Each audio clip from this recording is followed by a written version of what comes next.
Hi hello నమస్తే.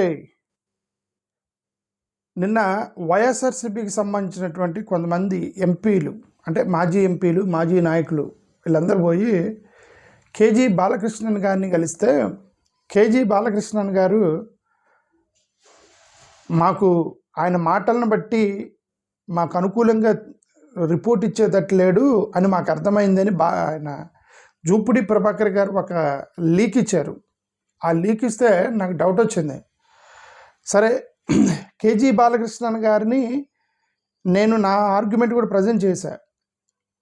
అంటే చాలామంది అన్న నువ్వు కేజీ బాలకృష్ణన్ గారిని కలిసి మీ రిప్రజెంటేషన్ ఇచ్చారా లేదా అని నన్ను అడుగుతున్నారు. నేను మీకు చెప్పేది ఏంటంటే కేజీ బాలకృష్ణన్ గారిని 6 months క్రితమే నా ఆర్గ్యుమెంట్ నేను ప్రజెంట్ చేశాను. ఇలా రిటర్న్ ఫార్మాట్లో కాదు. కేజీ బాలకృష్ణన్ గారి ఆధ్వర్యంలో దేశవ్యాప్తంగా కొంతమంది ప్రతి రాష్ట్రం నుంచి 2-3 తీసుకొని ఒక జూమ్ మీటింగ్ పెట్టారు. కేజీ బాలకృష్ణన్ గారు ఆంధ్రప్రదేశ్ నుంచి నన్ను కూడా పిలిచారు. Okay, I also attended that Zoom meeting. Directly KG Balakrishnan గారు జూమ్లో మీ అభిప్రాయాలు చెప్పండి అని రాష్ట్రానికి 2-3 అలా తీసుకుంటే వాళ్ళల్లో నన్ను కూడా నాకు కూడా ఇన్విటేషన్ పంపించారు. So I gave my argument KG Balakrishnan ఒక 6-7 months క్రితం. కాబట్టి ఇంక రిటర్న్ ఫార్మాట్లో నేను ఇవ్వాల. వీళ్ళందరూ రిటర్న్ ఫార్మాట్లో ఇస్తున్నారు కేజీ బాలకృష్ణన్ గారికి. కేజీ బాలకృష్ణన్ గారు అంత అనుకూలంగా లేరు అని జూపుడి ప్రభాకర్ గారు ఒక లీక్ ఇచ్చారు. సరే, మిగతా వాళ్ళు చాలామంది వెళ్ళారు కదా, వాళ్ళు ఏమన్నారో చూద్దాము అని నేను ప్రొఫెసర్ గాలి వినోద్ కుమార్ గారు కూడా వెళ్ళారు. అని ప్రొఫెసర్ గాలి వినోద్ కుమార్ అని తెలంగాణలో ఒక ప్రొఫెసర్ గారు ఉన్నారు కదా, ఆయన కూడా వెళ్ళి హ్యాండ్ ఓవర్ చేసి వచ్చాడు. సో ఆయనతో మాట్లాడాను నిన్న నైట్. అసలు ఏం చెప్పారు సార్ మీకు అని అడిగితే ఆయనతో మాట్లాడాను. మందకృష్ణ మాదిక్ గారి టీం వెళ్ళి ఇచ్చారు. మందకృష్ణ మాదిక్ గారి నాకు డైరెక్ట్గా ఆయనతో మాట్లాడకపోయినా ఆయన అనుచరులు ఒకరిద్దరు తెలిసిన వాళ్ళు ఉంటే ఆయన అడిగాను అసలు ఏం చెప్పారు అంటే వాళ్ళు చెప్పారు. మందకృష్ణ మాదిగతో ఏమన్నాడు కేజీ బాలకృష్ణ అనేది వాళ్ళు చెప్పారు. సో ఎలాగూ ఇంకా వైసీపీ వాళ్ళతో కూడా ఒకరిద్దరితో మాట్లాడితే వాళ్ళు ఏమన్నారు చెప్పారు. ఓకే, సో ఎవరు వెళ్ళినా సరే ఒకటైతే క్లారిటీ ఏంటంటే కేజీ బాలకృష్ణన్ అనే వ్యక్తి అనే ఒక మాజీ జడ్జి ఈ యొక్క దళిత క్రైస్తవులకు సంబంధించి దళిత క్రైస్తవులకు రిజర్వేషన్స్ ఇవ్వటానికి రిపోర్టు మీకు అనుకూలంగా ఇవ్వటానికి అతను సిద్ధంగా లేడు అనేది ఒకటైతే క్లారిటీ వచ్చింది వీళ్ళందరితో మాట్లాడిన తర్వాత. మీకు అనుకూలంగా సిద్ధంగా లేడు. ఇది ఆశ్చర్యం కాదు. నేను చాలా రోజుల నుంచి నా వీడియోలో చెబుతున్నాను, మీకే అర్థం కాలేదు.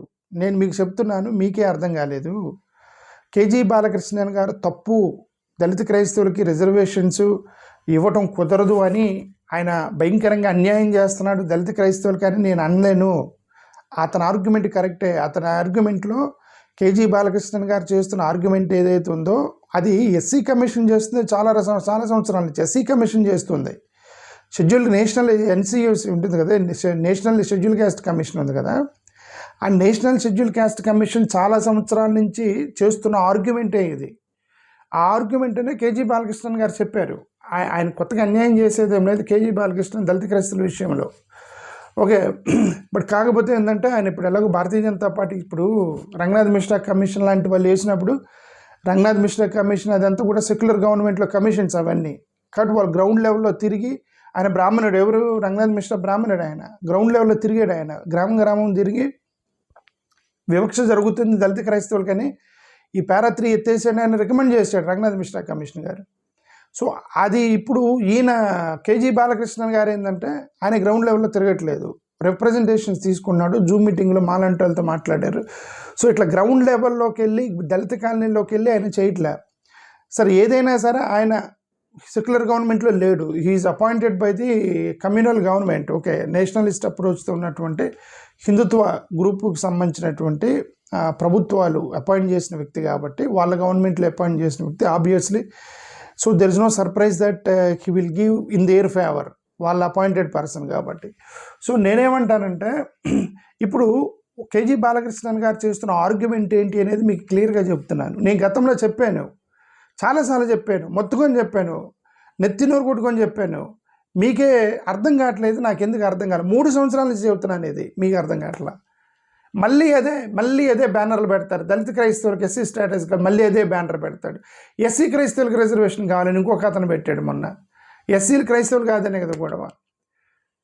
ఓకే, ఇప్పుడు మీకు ఇగో ఎందుకు అంటే నాకు ఇప్పుడు మీరు ఏదైనా మీటింగ్ పెట్టేటప్పుడు రమేష్ అన్న మీటింగ్ పెడదాం అనుకుంటున్నాము, ఎలాగ పెడితే బాగుంటుంది నా సలహా, నేను మీ దగ్గర రాకపోవచ్చు, నేను సలహా ఇవ్వగలను కదా. ఇగో ఎందుకంటే మీరు అడగవచ్చు కదా, ఇలా పెడితే ఎలా ఉంటుంది అని నా సలహా తీసుకోవచ్చు కదా. ఓకే, సరే మీకు వదిలేస్తున్నా. సరే మీరు వినకపోయినా ఈ వీడియోలో చెబుతున్నా, వినండి అని. మీరంతా మా జాతి, ఐ లవ్ యూ, మై దళిత కమ్యూనిటీ మొత్తం మా జాతి, మీకు హెల్ప్ చేయాలని పెడుతున్నాను అంతే. రోజు నాకు తెలుసు మీలో చాలా ఇగో ఉంది, ఈడేవుడు రమేష్ ఎవడు వాడిని ఎందుకు మనం కానీ మీకు అనిపించింది. బట్ అయినా సరే మీకు చెబుతున్నా, ఇంకోసారి ఎక్స్ప్లెయిన్ చేస్తున్నా. ఇప్పుడు ఇక్కడ 4 గ్రూపులు ఉన్నాయి, నా వెనక 4 గ్రూపులు పెట్టా.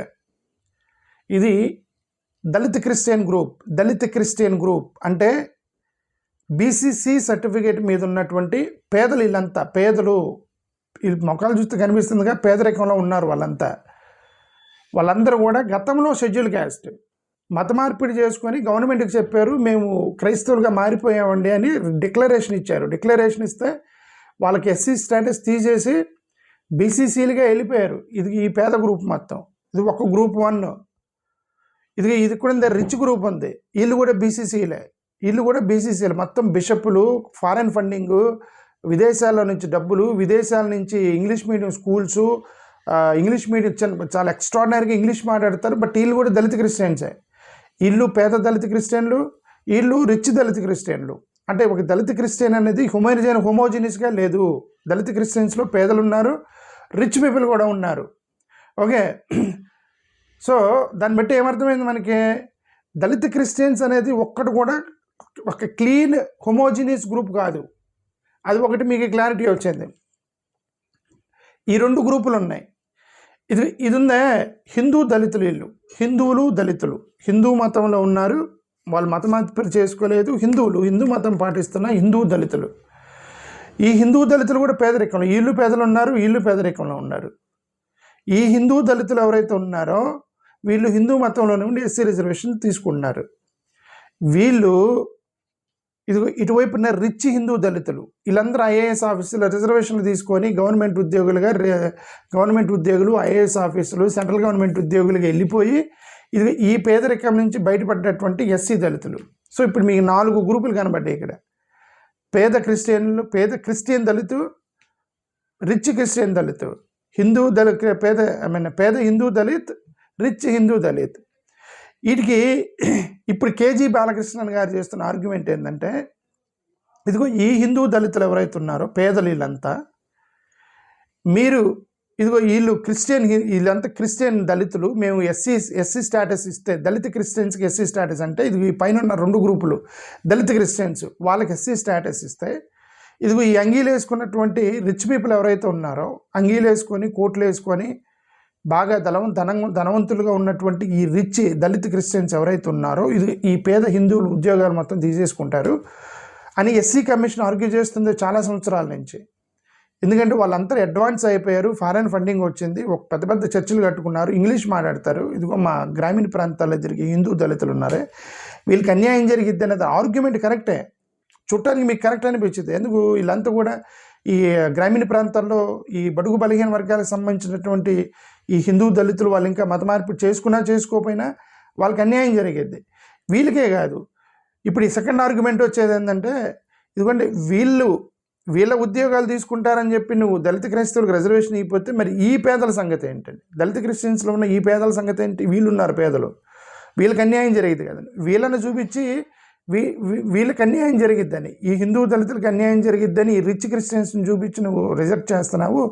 దెన్ ఈ పేద క్రిస్టియన్స్కి అన్యాయం జరిగింది కదా. సో ఇది ఆర్గ్యుమెంట్ ఇంకా ఉంది, అవైలబుల్ ఆర్గ్యుమెంట్ ఉంది ఇంకా. సో ఇది వెళ్ళిన వాళ్ళు ఇదే ఆర్గ్యూ చేశారనమాట. ఏమని, ఇప్పుడు అక్కడికి వెళ్ళినటువంటి ఈ టీంలు ఎవరైతే ఉన్నారో మా వాళ్ళందరూ పేదోళ్ళు ఉన్నారు, మత మార్పిడి చేసుకున్నంత మాత్రాన పేదోళ్ళే కదా అని వాళ్ళు ఆర్గ్యుమెంట్ చేశారు. ఇప్పుడు ఈయన బాలకృష్ణన్ గారి ఆర్గ్యుమెంట్ ఏంది, వీళ్ళంతా అడ్వాన్స్ అయ్యారు, సో వీళ్ళు ఉద్యోగాలు తీసుకుంటారని. అప్పుడు ఆటోమేటిక్గా సెకండ్ క్వశ్చన్ వచ్చేది ఏంది, అడ్వాన్స్మెంట్ పెట్టి నువ్వు రిజర్వేషన్ ఇస్తే మరి ఇది హిందూ దళితులు ఉన్నారే, ఐఏఎస్ ఆఫీసర్లు, సెంట్రల్ గవర్నమెంట్ ఆఫీసర్లు, గవర్నమెంట్ ఉద్యోగులు అయినటువంటి ఎస్సీ రిజర్వేషన్ అయినటువంటి వీళ్ళు ఉన్నారే, మరి వీళ్ళు కూడా రిచ్చే కదా, వీళ్ళు కూడా ఇది వీళ్ళలాగా లేరు కదా, ఇది పేద దళితుల్లాగా లేరు కదా, వీళ్ళు కూడా రిచ్ అయ్యారు కదా, నువ్వు అడ్వాన్స్మెంట్ గురించి చూస్తున్నావు, మరి వీళ్ళని చూస్తే వీళ్ళకి రిజర్వేషన్ ఇవ్వకూడదు అనుకుంటే వీళ్ళకి ఎందుకు రిజర్వేషన్ ఇస్తారని ఆర్గ్యుమెంట్ వచ్చింది. ఈ ఆర్గ్యుమెంట్ నుంచి వచ్చింది క్రీమీ లేయర్ కాన్సెప్ట్. నేను మీకు గతంలో నిన్న వీడియో పెట్టినప్పుడు క్లియర్గా చెప్పాను ఏంటంటే, ఇదిగో బై నువ్వు మిమ్మల్ని కన్విన్స్ చేయటం, ఈ 4 గ్రూప్ ఏంటి అసలు, ఈ నలుగురు ఎవరంటే, ఇది వీళ్ళు ఎవరు ఈ నలుగురు అంటే historically marginalised depressed classes. Ambedkar గారు చెప్పింది వీళ్ళంతా మా డిప్రెస్డ్ క్లాసెస్ అన్నాడు అంబేద్కర్. ఈ డిప్రెస్డ్ క్లాసెస్కి రిజర్వేషన్ అనే కాన్సెప్ట్ని తీసేసి మిమ్మల్ని బలంగా కన్విన్స్ చేశారు. 2 ఒకటేంటి, మత ప్రాతిపదికన రిజర్వేషన్ ఇచ్చారనేది బలంగా కన్విన్స్ చేశారు, ఎకనామిక్ బేస్డ్ మీద రిజర్వేషన్ ఇవ్వాలనేది బలంగా కన్విన్స్ చేయడంతో ఎలా డైల్యూట్ అయింది మొత్తం రిజర్వేషన్. ఈ మత ప్రాతిపదికన ఈ 2 ఎత్తేసారు. మత ప్రాతిపదికన ఈ క్రైస్తవు ఈ దళితులకి రిజర్వేషన్ ఎత్తేసారు, ఈ పేద దళితులకు అన్యాయం అవుతున్నారు ఇప్పుడు మత ప్రాతిపదికన. ఎకనామిక్ బేస్డ్ తీసుకొచ్చి క్రీమీ లేయర్ ఉండాలి, వీళ్ళందరూ ఐఏఎస్ ఆఫీసర్ల పిల్లలు ఉన్నారు, గవర్నమెంట్ ఆఫీసర్ల పిల్లలు ఉన్నారు, వీళ్ళకెందుకు ఉద్యోగాలు ఇవ్వాలని మీ దాకా వచ్చిద్దరమా, హిందూ దళితుల దాకా వచ్చిద్దని నిన్న చెప్పానే, ఇదేనమాట క్రీమీ లేయర్ కాన్సెప్ట్ పట్టుకొచ్చేసి వీళ్ళకి రిజర్వేషన్ అవసరమా అని నిన్న సుప్రీంకోర్టు అంది. అంటే 4 ముక్కలు అయిపోయాయి, మాకు దళితుల్లో 4 ముక్కలు అయిపోయాయి. 4 ముక్కల్లో 3 ముక్కలకు ఆల్రెడీ రిజర్వేషన్ ఎత్తేయడానికి ప్లాన్ పకడ్బందీగా సిద్ధమైంది. మతం మీద 2 ముక్కలు, ఇదిగో ఈ క్రీమీ లేయర్ వీళ్ళకి అవసరమా, గవర్నమెంట్ ఉద్యోగులు ఆల్రెడీకి వాళ్ళకి రిజర్వేషన్ అవసరం అనేది 3వ ముక్క రెడీ అయింది. ఇక ఓన్లీ గ్రామీణ ప్రాంతాల్లో మిగిలేది వీళ్ళందరూ కూడా చాలా కటికి పేదరికంలో ఉంటారు, వాళ్ళకి నాట్ ఫౌండ్ సూటబుల్ అని స్కామ్ జరుగుతుంది. వాళ్ళకి నాట్ ఫౌండ్ సూటబుల్ అంటే ఏంది, వీళ్ళల్లో సూటబుల్ క్యాండిడేట్ లేడు, ఓకే సూటబుల్ క్యాండిడేట్ లేడు, వీళ్ళకి అన్ఫుల్ఫిల్డ్ బ్యాక్లాగ్ పోస్టులు, వీళ్ళల్లో ఎవరు చదువుకోలేదు. ఇప్పుడు వీళ్ళందరినీ కలిపితేనే నాట్ ఫౌండ్ సూటబుల్ అని స్కామ్ జరుగుతుంది. ఇప్పుడు వీళ్ళొక్కరితో నాట్ ఫౌండ్ సూటబుల్ స్కామ్ జరుగుతుంది. సో ఇది మొత్తం కూడా ఒక పకడ్బందీగా మీకు రిజర్వేషన్ ముక్కలు కట్ చేసుకుంటూ పోతున్నారని మీకు అర్థమైంది. నేను చెప్పింది మీకేంటంటే, గతంలో నేను మీకు చెప్పింది ఏంటంటే, బాలకృష్ణన్ గారి ఈ ఆర్గ్యుమెంట్ ఎస్సీ కమిషన్ చేసింది. ఏం ఆర్గ్యుమెంట్ చేసింది, రిచ్ క్రిస్టియన్స్ వచ్చి మా పేదల యొక్క ఉద్యోగాలు తీసుకుంటారని ఎస్సీ కమిషన్ చెప్తుంది. ఇంకొకటి కూడా చెప్తుంది ఏంటంటే, అసలు వీళ్ళందరూ దళితులా లేదని మాకు అనుమానం అంది. వీళ్ళందరూ దళితులా లేదని మాకు అనుమానం, వీళ్ళ మీద అనుమానం లేదు, ఎవరైతే పేదరికంలో ఉన్నారో వీళ్ళ మీద అనుమానం లేదు. ఈ బీసీసీలు ఉన్నారుగా వాళ్ళ మీద ఎందుకంటే వాళ్ళకి దళిత కాలనీల్లో ఉంటున్నారు, వీళ్ళకి అన్యాయం జరుగుతుంది, వీళ్ళని కూడా కులం పెట్టి తిడతారు, కులం పెట్టి దూషిస్తారు. పాపం ఈ హిందువులు ఎలా ఈ హిందువులు ఎలా సఫర్ అవుతారో ఈ దళితులు అలానే సఫర్ అవుతారు. బీసీసీలో ఉన్నారు వీళ్ళంతా, ఓకే వీళ్ళలాగే వీళ్ళు కూడా సఫర్ అవుతూ ఉంటారు. వీళ్ళ మీద డౌట్ లేదు గవర్నమెంట్కి, వీళ్ళ మీద డౌట్ ఉంది గవర్నమెంట్కి. ఈ రిచ్ పీపుల్ అంగీలు వేసుకున్న వాళ్ళ మీద డౌట్ ఉంది. ఏంటి వీళ్ళు అంటే AD 50 అంటే యేసుక్రీస్తు శిష్యుడు థామస్ మా తమిళనాడు వచ్చాడు ఫస్ట్. యేసుక్రీస్తు one of the disciple Tamil Nadu వచ్చాడు. That is the first step of Christianity 50వ సంవత్సరంలో. అప్పటి నుంచి కన్వర్షన్ జరుగుతున్నాయి. అప్పటి నుంచి దళితులు మొత్తం కూడా కన్వర్షన్ చేసుకుంటూ ఉన్నారు. బ్రాహ్మణ్స్ చాలామంది కన్వర్షన్ చేసుకుంటున్నారు. మరి వీళ్ళల్లో ఎవరు బ్రాహ్మణుడు, ఎవరు వైశ్యుడు, ఎవరు క్షత్రియుడు, ఎవరు మాలామాదిగా తెలీదు. ఇప్పుడు కనుక సరేనండి కలిపేయండి, వీళ్ళని కూడా తీసుకొచ్చి వీళ్ళన్నా కలిపేయండి అని అంటే, వీళ్ళల్లో బ్రాహ్మణ్స్ కూడా వచ్చి మేము కూడా దళితులమే, ఎప్పుడో 50వ సంవత్సరంలో యేసుక్రీస్తు శిష్యుడు చెబితే మారిపోయాము, మేము కూడా దళితులమని బ్రాహ్మణులు కన్వర్ట్ చేసుకుని ఎస్సీ సర్టిఫికేట్లు తీసుకుంటారు. సో మా వల్ల కాదనేది గవర్నమెంట్ యొక్క argument valid, right? Government argument valid. ఇది నేను గతంలో 3 సార్లు చెప్పాను ఇప్పుడు నా వీడియోలో. కాబట్టి మీరు ఒకటి చేయండి అన్న, ఏం చేయమన్నా 5వ గ్రూప్ ఉంది. 5వ గ్రూప్ మీ 4 గ్రూపులే చెప్పేది, BCC rich people, BCC poor people, Hindu poor people, Hindu rich people, ఇంకొక కేటగిరీ ఉంది. అదే ఆ కేటగిరీయే మనము. ఎవరు మనం? వీళ్ళందరూ కూడా మత మార్పిడి చేసుకోకుండా షెడ్యూల్డ్ క్యాస్ట్ సర్టిఫికేట్ మీద ఉండి చర్చిలకు వెళ్తున్నాం. అది 5th గ్రూప్ ఉంది. వీళ్ళు ప్యూర్, ఇది చూడండి, వీళ్ళు ప్యూర్ క్రిస్టియన్స్ మారిపోయారు, సర్టిఫికేట్ మార్చేసుకున్నారు. వీళ్ళు కూడా ప్యూర్ క్రిస్టియన్స్ మార్చేసుకున్నారు. ప్యూర్ హిందువులు, వాళ్ళు అసలు మత మార్పు లేదు, గుళ్ళు చుట్టూ తిరుగుతున్నారు. వీళ్ళు కూడా ప్యూర్ హిందువులు. ఇది 5వ గ్రూప్ ఉంది. ఇదే దళిత క్రిస్టియన్ గ్రూపు. ఈ దళిత క్రిస్టియన్ అని చెప్పి వీళ్ళు తిరుగుతున్నారు. వీళ్ళు మేము దళిత క్రిస్టియన్ మీద, దళిత క్రిస్టియన్ ఎవరు తిరగాలి? వీళ్ళు కదా తిరగాలి. ఇది బీసీసీలు అంగీలు వేసుకున్న వీళ్ళు కదా తిరగాలి దళిత క్రిస్టియన్కి రిజర్వేషన్ ఇవ్వాలని. కోర్టులో వేసింది, సుప్రీంకోర్టులో వేసింది వీళ్ళు, మనం కాదు. అంటే ఎస్సీ సర్టిఫికేట్ మీద పెట్టుకొని, ఎస్సీ సర్టిఫికేట్ మీద ఉండి చర్చలకు వెళ్ళేవాళ్ళు కాదు, కోర్టుకు వేసిందే ఇది వీళ్ళు. వీళ్ళెందుకు ఆల్రెడీ బీసీసీ సర్టిఫికేట్ తీసుకొని ఎస్సీ స్టాటస్ కోల్పోయారు. మా ఎస్సీ స్టాటస్ మాకు ఇవ్వండి, వీళ్ళలాగా మా ఎస్సీ స్టాటస్ మాకు ఇవ్వండి అని కోర్టుకు వెళ్ళింది వీళ్ళు. ఇప్పుడు కోర్టులో 2004 నుంచి ఫ్రాంక్లిన్ థామస్ కొట్లాడుతుంది, ఎన్సీడీసీ కొట్లాడుతుంది, ఈ సెక్షను వాళ్ళు కోర్టులోకి వెళ్ళి కొట్లాడుతున్నారు. అలా కాకుండా నేనేమన్నాను మీకు, ఇదిగో 5th గ్రూప్ ఉంది, ఈ 5th గ్రూప్ ఏంటంటే వీళ్ళందరూ కూడా మత మార్పిడి చేసుకోకుండా చర్చిలకు వెళ్తున్నటువంటి మెజారిటీ వీళ్ళు ఆంధ్ర తెలంగాణలో 80% దళితులు వీళ్ళే 5th గ్రూప్. వీళ్ళందరూ యాక్చువల్గా చర్చిలకు వెళ్తున్నారు, రికార్డుల్లో హిందువులుగా ఉన్నారు, రికార్డుల్లో ఈ గ్రూప్ హిందూ రికార్డుల్లో ఉండి చర్చిలకు వెళ్తున్నారు. ఈ గ్రూప్కి వెళ్ళాల, ఈ గ్రూపులో ఒక మార్చుకోలే వీళ్ళు, ఈ పై గ్రూప్కి వెళ్ళాలి, కింద గ్రూపులో రికార్డుల్లో ఉండి చర్చిలకు వెళ్తున్నారు. ఇది మెజారిటీ 80%. మీరు మీ తరపున మీరు వెళ్ళి కోర్టులో కొట్లాడితే మీకు వచ్చి ఈ దళిత క్రిస్టియన్స్ ఎలాగో వాళ్ళు కొట్లాడుతున్నారు. బాలకృష్ణ కమిషన్ అని అనేది మేము ఇవ్వము, ఈ రిచ్ పీపుల్ వచ్చి వీళ్ళు ఉద్యోగాలు తీసుకుంటారంటారు. మీరు వీళ్ళతోనే ఉంటున్నారు కదా. ఇప్పుడు మీరు ఎవరైతే ఈ చర్చిలకు వెళ్తున్నారో మీరు వీళ్ళతోనే ఉంటున్నారు, హిందూ కాలనీలోనే ఉంటున్నారు, హిందువుల మధ్య జీవిస్తున్నారు, హిందువుల యొక్క పేదరికాన్ని అనుభవిస్తున్నారు, హిందువుల్లాగానే ఉంటున్నారు, హిందువుల్లాగానే మీరు సర్టిఫికేట్ పెట్టుకుని హిందువుల్లాగానే ఉన్నారు, కాదు చర్చికి వెళ్తున్నారు మీరు. There is a different approach the court as a Hindu, not as a Christian. మీరు క్రిస్టియన్గా అప్రోచ్ అవ్వకూడదు కోర్టు, ఎందుకు ఆన్ రికార్డులు మీరందరూ హిందువులు ఉన్నారు. మీరు ఒక హిందువుగా, సిక్కుగా, బుద్ధిస్టుగా కోర్టును అప్రోచ్ అవ్వాలి. మీరు అసలు క్రిస్టియన్ అనే పదమే మాట్లాడకూడదు. మీరేం మాట్లాడాలి? నేను హిందూ దళితుడిని, నేను సిక్కు దళితుడిని, నేను బుద్ధిస్టు దళితుడిని, ఇదిగో నా సర్టిఫికేట్, నేను హిందూ, సిక్కు, బుద్ధిస్టు దళితుడిని, నేను నా నచ్చిన మతానికి వెళ్దాం అనుకుంటున్నా, ఆర్టికల్ 25, నాకు ఫ్రీడమ్ లేదని ఎంఆర్ఓ చెబుతున్నాడు, ఎందుకు లేదు అని కోర్టుకు వెళ్ళండి అన్న. ఇక మీరు క్రిస్టియన్, వీళ్ళు కాదు కదా, క్రిస్టియన్ కాదు కదా, వీళ్ళు కాదు కదా, మార్చుకున్న క్రిస్టియన్ కాదు కదా, మీరు ఇంకా హిందూ దళితులే కదా, మత మార్పిడి చేసుకోలేదు కదా, ఖాతా చర్చలకు వెళ్తున్నారు అప్పుడప్పుడు. ఎవరో ఇది వీళ్ళ ఇన్ఫ్లుయెన్స్లు బడి మీరందరూ డేవిడ్ జోసెఫ్గా మార్చుకున్నారు, పేర్లు పెట్టుకున్నారు అంతా, డేవిడ్ జోసెఫ్ పీటర్ అని పేర్లు పెట్టుకున్నారు వీళ్ళ ఇన్ఫ్లుయెన్స్లోకి వెళ్ళి. బట్ మీరు ఈ cannot afford of losing reservation, అందుకే కదా మీరు మత మార్పులు చేసుకోలేదు, రిజర్వేషన్స్ కోల్పోవడం ఇష్టం లేక మీకు మత మార్పులు చేసుకోవాలి. అంటే అర్థం ఏంటి, మీరు ప్యూర్గా క్రిస్టియన్గా కన్వర్ట్ అవ్వలే.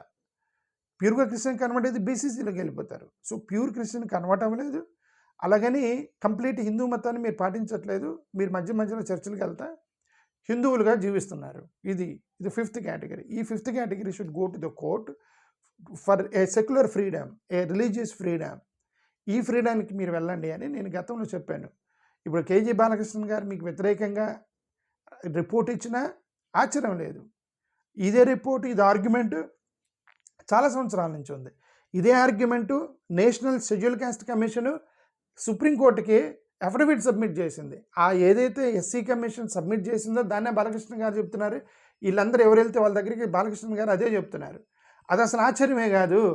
నేను ఇది ఎక్స్ప్లెయిన్ చేయడానికి జగన్మోహన్ రెడ్డి గారి గవర్నమెంట్లో ఇది ఎక్స్ప్లెయిన్ చేశాను. మోషన్ రాజన్నకి and social welfare minister Merugu Nagarjuna గారికి మేము వెళ్ళి ఒక పెద్ద రిప్రజెంటేషన్ ఇచ్చి దీని మీద మీరు అసెంబ్లీలో తీర్మానం చేయండి, ఏమని, షెడ్యూల్డ్ క్యాస్ట్ వాళ్ళకి రిలీజియస్ ఫ్రీడమ్ మీద మీరు తీర్మానం చేయండి, దళిత క్రిస్టియన్ రిజర్వేషన్ కాదంటే వాళ్ళకి అర్థం కాలేదా, లేకపోతే అర్థమై కూడా మేము పెట్టదలుచుకోలేదా, ఈ కన్ఫ్యూజన్ అంత ఎందుకని వాళ్ళు కన్ఫ్యూజ్ అయ్యారో నాకు తెలియదు.